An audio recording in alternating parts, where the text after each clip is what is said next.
Welcome to Channel's Book Club. I am Olakunle Kasumo. Inspirational books often draw various reactions.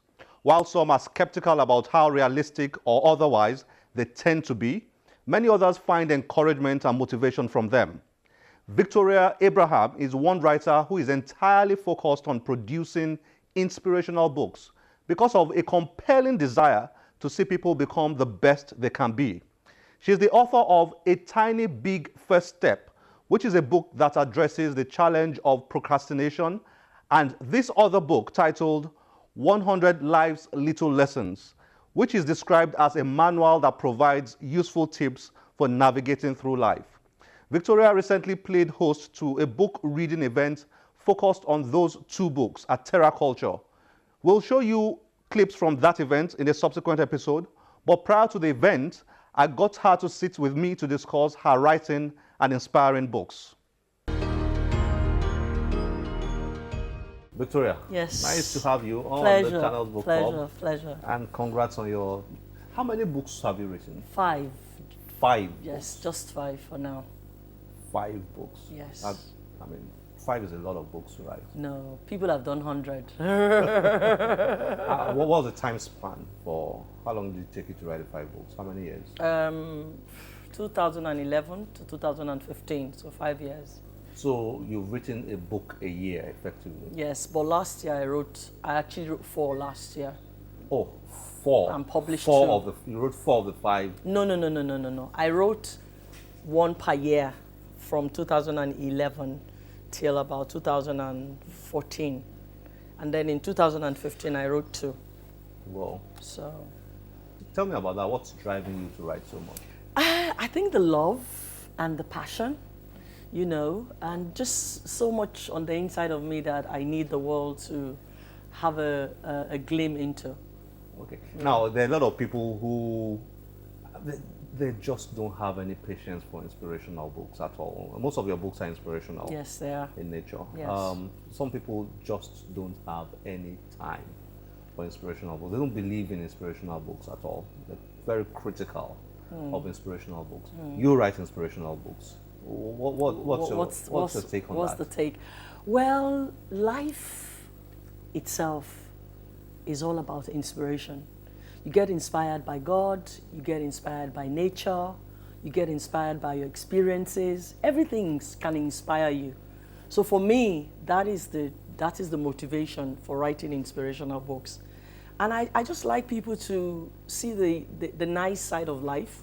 I know that life can be tough, you know, very challenging. I mean, we're going through really amazing times in Nigeria right now. And there's no better time than to pick up an inspirational book and read and get some inspiration. So you always want people to look at the positive side of life? Absolutely. Some will argue, doesn't it make people live unrealistically? No. I mean, my take is this. Life is bad as it is, as it can get sometimes. And you just need to, because what you feed on is what you can give out. You understand? So for instance, I feed a lot on the Word of God and I get inspired by God. So no matter how bad or daunting or difficult things are, I always see the bright side.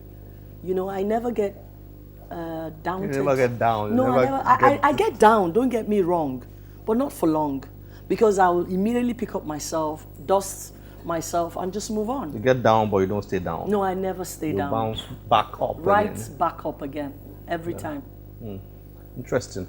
Okay, I mean, these are inspirational, really.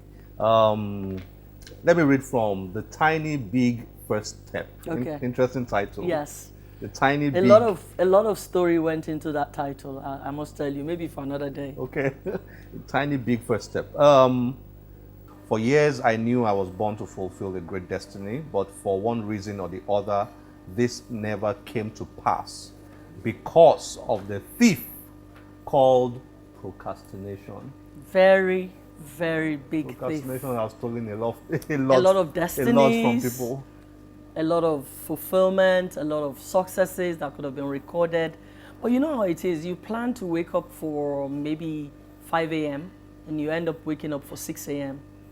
an hour has been stolen out of your time because you procrastinated, and that might snowball into the rest of the day. So it's a big issue. It's a big issue, and I decided to tackle it heads on because I felt that if I could share with people that there are things you can do to overcome procrastination, then I would have done my own little bit, you know, in the progress of humanity. So that was why. So this book is about procrastination? Yes, why people procrastinate. I interviewed about 15 people, you know, on why they procrastinate, their story on procrastination. They shared insights. Some gave amazing definitions because I interviewed people across board, professors, people living in South Africa, living in the US, living in the UK. And were you thanks to the internet. Were you able to see common Yeah, there's reasons? a common thread, yes. Which one stands out? I think it's inherent. Procrastination? Yes. It's either, I was trying to see whether it was inherent or an environmental thing. You know, maybe something that happens after we've all been born. And what did you conclude? I believe it's a combination of the two. Of the two? But more than anything else, it's inherent We just in all of us. naturally want to We wait. just want to be. One of the reasons I gave why people procrastinate is because of laziness. You won't believe it. But the average person is lazy. They just want to roll up sleeves and do nothing. You know, so I want to roll up my sleeves and just do nothing and get paid. and get paid. And get paid. So, but you can't do that in life. You can't. You've got to be responsible. You've got to wake up early. You've got to do your chores, and so on and so forth. So, very great book, I have to say. I mean, now I can see some names here. Okay. So you spoke to people across Yes, sectors. it's a style of my writing. And one of the things, a style that I use in writing, I like people to participate in my books. So I normally have questions based on the title of whatever I'm trying to write about. And I ask that question across board.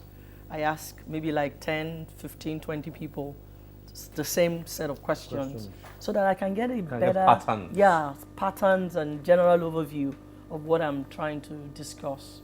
So it's become something I do on a regular basis. You wrote in the introduction that one of the things that inspired you to write this was your own personal experience. Absolutely, absolutely. Battling with procrastination. Let me give you a scenario. I am a songwriter and I'm a gospel artist, but nobody knows that because nobody's heard of my foray into that line of, you know, that industry.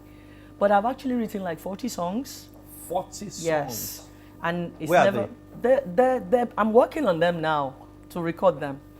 So it was after I wrote the book, because I started writing the songs about 10 years ago, you know. So you wrote them and just left them Yes, somewhere? and did nothing about them. At the time, I tried to do something, but I got discouraged. I put it aside, you know. So that's the story of. That's the story of many of us. Yes, many and of that us. was why I realized that the problem I had was procrastination.